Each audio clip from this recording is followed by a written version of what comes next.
Hey guys, so before we start this video, I am running a straw poll right now, and it's basically looking at which graphics you like, or which colors basically you like. I've decided that I'm gonna stick with the graphics that I've been using over the last few days.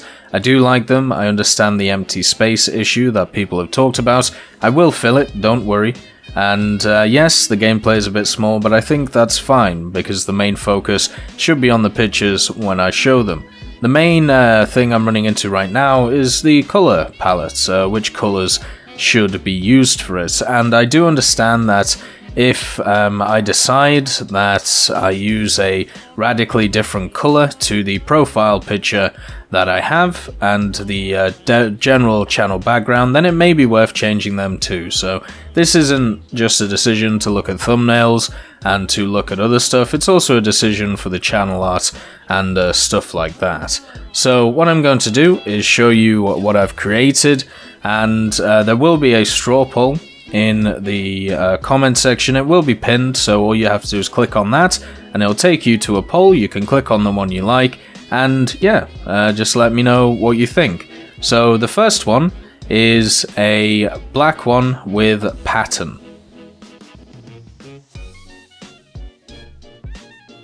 The second is just a fully black one with no pattern at all. The third is a blue pattern with a little bit of nice stuff on it, I suppose. The next is just a full red, so if you like red, this is for you. The next is a green, quite a bright one. If you have any other comments on the green, like maybe it should be a bit darker and you would like it, please leave that in the description below. And then we have a red and black, a straight contrast, making the red very bright. This will be labeled as the red and black background on the poll. Then we have a red patterned one, which is the one that I've been using for the last few days. So thank you very much for, using the poll and stuff. I do appreciate your help with this and working out what you guys like to see. But anyway, let's get into the video. Hello ladies and gentlemen, today we're back in War Thunder and we're actually looking at a replay that I had today, and we're going to be doing some live commentary on it and also stopping it at parts, talking about thought processes and stuff like that. So first of all, I have been grinding out the T-34. I have one more upgrade left on it, the transmission. And the transmission and the engine, they are the last rank 4 upgrades, but I feel like they don't do a lot for the amount that you actually get out of them, which is very sad. But I still want to ace it just to kind of get it out of the way and get that little modification research boost that you get. Maybe I think 10,000, 12,000, something like that. So I've been playing it recently while also grinding out some of the new American light tanks since they've been dropped in price to 95,000. Been able to get myself the T92, the M56, it's all been good. But anyway, we're on Port Novorosiysk, and we are in a game which is top tier 6.7. So that pretty much means I'm in a very beefy tank at this tier. I should be able to put my mark on the map and do a hell of a lot of damage and lead the team by example. So I'm already in quite an aggressive frame of mind, especially when I see 76 Jumbos, Sluggers, and Hellcats around me. So we wait on B, which is very kind of the team since I'm quite a slow machine in this, and I start looking over the way. I do have markers turned off because this is realistic, and of course the Hellcat gives me a bit of a bump. So I move out, and straight away a wonderful Panther pens me in pretty much the only place he could have done. It was a Panther G, shooting me right here on the low glacis.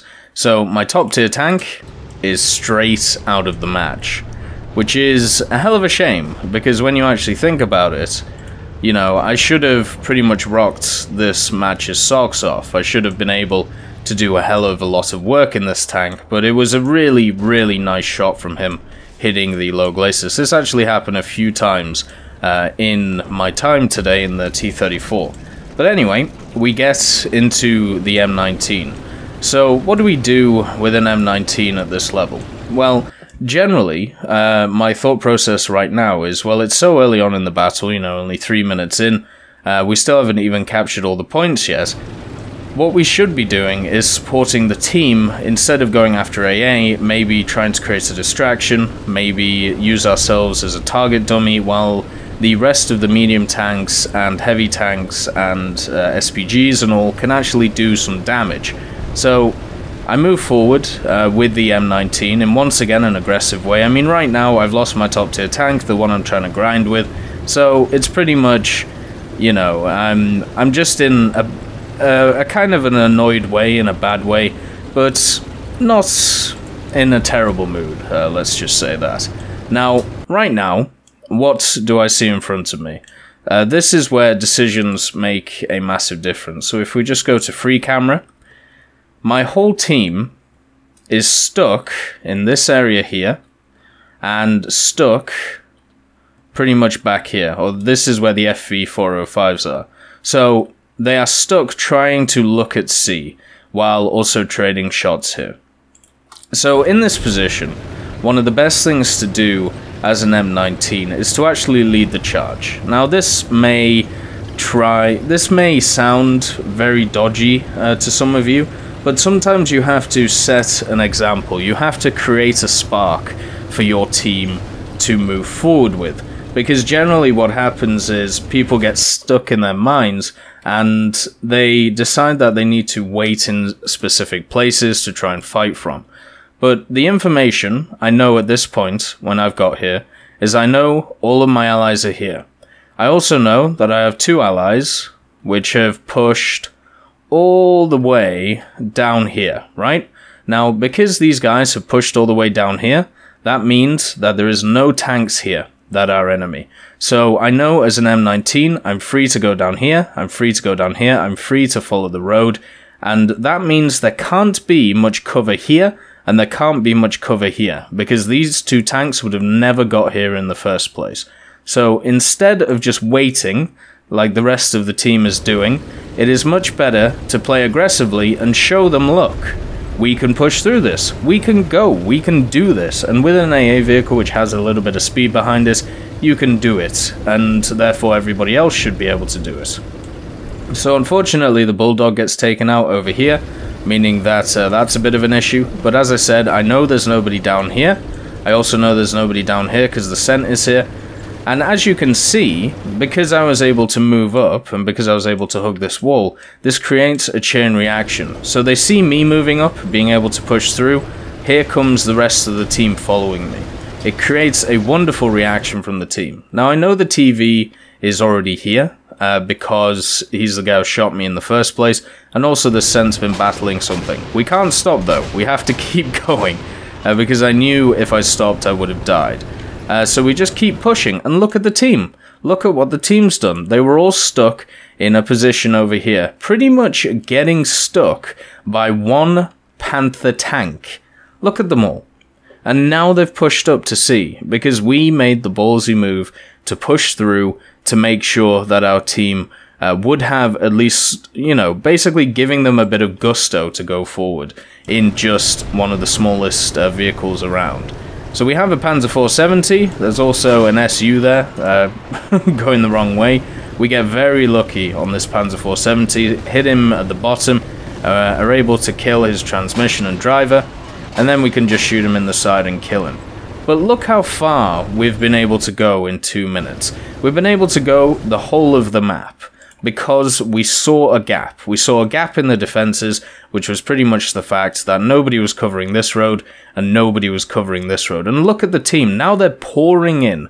They're pouring into this sector, taking C, we're taking A, and sometimes that is what you have to do. No matter what your tank is. Maybe you're in a Locust, in a rank, you know, 9 match somehow. Or a BR9 match rank 6. sometimes you've just got to do that little thing which means that your team is able to push forward. Give them, or at least show them, that if they move up, they won't get shot. And look, we've covered each of the roads now. Perfect positioning. Now, the Tiger 2P does take out the 76 down here, so we know there's a Tiger 2P down here, but we're focused on A, and we're focused on pushing forward once again. Because we've exploited the weakness of the enemy, now we have to push through with it. And since this team was actually... it seems very knowledgeable. The reason why I say that is because we are equally balanced down each of the roads. Now, this, you know, I could be completely wrong, and maybe this was just kind of a random thing that happened, but as you can see, 2 here, we have 2 here, we have the FV405s coming in, we have a few on the outskirts. You can see that we're relatively balanced after taking C, which is kind of interesting, something that doesn't happen that much.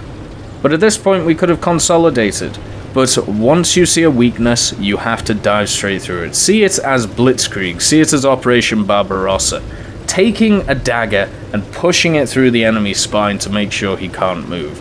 Now, we do run into 2 tanks up here. I'll just turn this off, and we take a few shots, but it's probably best if we turn away right now, just to make sure we don't die. Then we run into a PT-76, the Hellcat kills him. We could have killed him, but you know what, I suppose we're being nice to the team. And then we also get stuck on a carcass of a T-34 for some reason. But because of that one single move, because of the decision that I made around this area here on the map to push through, it meant that the team had impetus. It meant that they were able to take C when they realized it was hardly guarded, to take A, because, well, once again, I'd already pushed through to show that it was hardly guarded. And then that means that we can move through, we can take on the enemy, and pretty much just batter them to hell. Now, yes, there was a lot of things that worked in my favor here. The fact that I was in a top tier 6.7 match, the fact that I ran into a Jagdpanther and that Panther was, you know, focused on the scent instead of me. But you've got to take the advantages that you have. Now, unfortunately, I do get taken out by a PT-76. I was pretty much gone anyway, because there was a Tiger 2 SLAR who was coming in at the time. But we were able to just annihilate the enemy team's defenses and push through, which is something you generally don't see. And it meant that even though a lot of our guys got taken out, some of them did survive, and because they were able to survive, now the secondary wave of allied tanks which is coming in, which followed my M19 all the way, it means that we can now pretty much just control this whole area. And also, because I pushed up hard in the M19, I'm able to get back into the T-34, the tank that I wanted to research. Now, after making a few different decisions, I decided to stay close to this side of the buildings, just in case anybody had moved up. It's obvious that at A, somebody had been there, guessing the Tiger 2. So, staying near the buildings, making sure not to get shot, was probably a good idea. Now, I'm going to stop it here and go into free cam again, because there's something that's really interesting that happens. I want to highlight these two. So the A of C, Sned help, please, and A of C, Zerakinal, I'm guessing.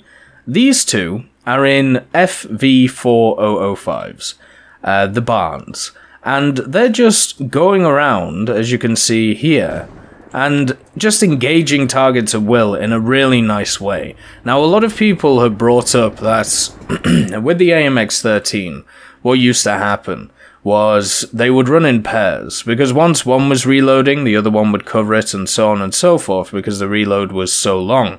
Now, the FV405's reload is pretty long, and what these guys were doing through the whole of the match, from pretty much here and onward, one would fire, retreat, the other one would fire and retreat, and now we're in a position where they're using different edges of the road to pretty much just check the IS-2, whoever he is looking at. The other one just comes around and blasts him in the side, as you can see here. Or maybe. Are you going to take the shot? Come on, take the shots. But yeah, you see my... there we go. you see my point. These two were absolutely amazing at squad play. And they must have been on voice communications and talking, but they knew exactly what they were doing, and that's why they survived the whole match and were able to do so well. It was a marvel to see it, just to see a machine which has its downsides, but because it was used in tandem with another one, those downsides were pretty much negated.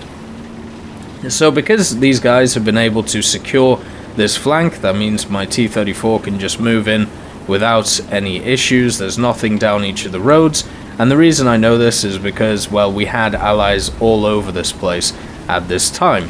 I see the FV405 get shot, so I have a look. He shoots at somebody, I line up a shot, it's a Dicamax. I have no idea how he survived that shot from the FV405, but we're able to can him, taking him out. But yeah, it was so amazing watching these two, and if you want to see some really interesting tandem replays, I would actually say go and search these guys' names on the War Thunder site under replays, and I'm sure you'll get much more of this type of game where they're just working in tandem so well, and it's amazing to see. It reminds me of when me, Rex, and Tazzy go out, and they're very aggressive, and I'm pretty much a supportive player to them. And the way that we work together is just really amazing to see, because everything is lined up, everything is really well communicated, it all works incredibly well, and pretty much the same with these two barn doors over here. But anyway, moving forward, this match was pretty much over. As you can see, we pretty much made a death line or a firing line for the enemy to walk into, but this replay is just a show. Take the chance if you think it's worth it. You need to be that spark. You need to push forward. You need the team to follow. Even if you're in an M19, even if you're in something like a Chaffee, a lot of the time, if you just create that spark and you get the noggin running, what you can do is you can inspire a team to do some amazing things. And that is pretty much what we see in this match. I hope you all have a wonderful day, and I'll see you next time.